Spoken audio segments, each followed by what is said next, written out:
Okay, so in this situation, we're going to have a runner on first base. Okay, the team at bat is going to want to move that runner over to second to get him into scoring position.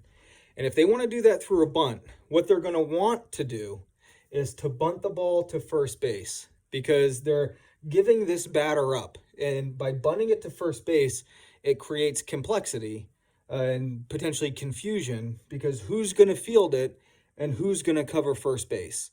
So they're trying to sneak this guy into first base. They're willing to give up the out, but they're trying to sneak him into first base by creating confusion. So what this particular defense is going to be called is our max bunt defense. So we'll just, when the situation arises, I might just yell from the dugout, max, max.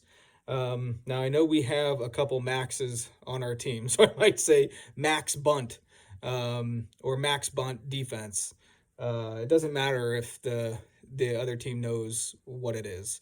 It's just a matter of how we are able to field the ball and execute the play to get the easy out. So max defense means we're going to have as many people around the ball as we can get.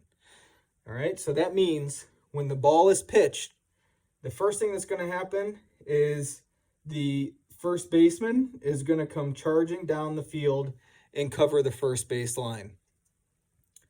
The second baseman is going to sprint over and cover the first base bag and receive the ball to make the out. The shortstop is going to cover second base in case things go wrong or in case somehow there's a play at second base. But again, we're trying to get the out, but we need somebody at second base to defend the bag.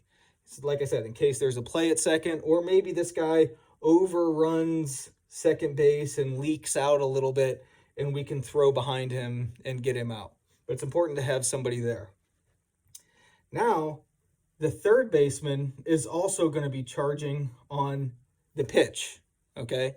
So now, because it's our max defense, we're going to have everybody here. We're going to have the first baseman after the pitch charging home. We're going to have the pitcher after the pitch charging home. We're going to have the first baseman charging home on the pitch. And we're going to have the third baseman charging home on the pitch. Now, that leaves third base open with a runner on second.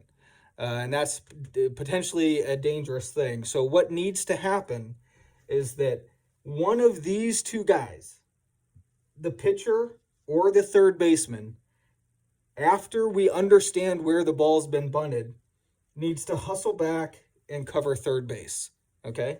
So if the ball is bunted to the first baseman, third baseman turns around, hustles back, and covers the bag. If the ball is bunted straight in front of the plate or to the catcher, a really short bunt, then the third baseman is going to turn around and sprint back to the bag.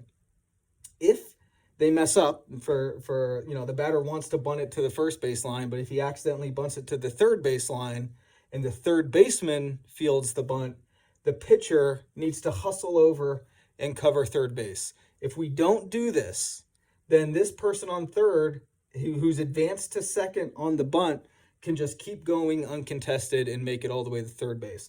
So it's critical that one of these two, the pitcher or the third baseman, returns to third base to cover the bag. So again, this will be max defense, or max bunt defense. We might change the name if it's too confusing with the names that we have on the team. But for now, it's our max bunt defense.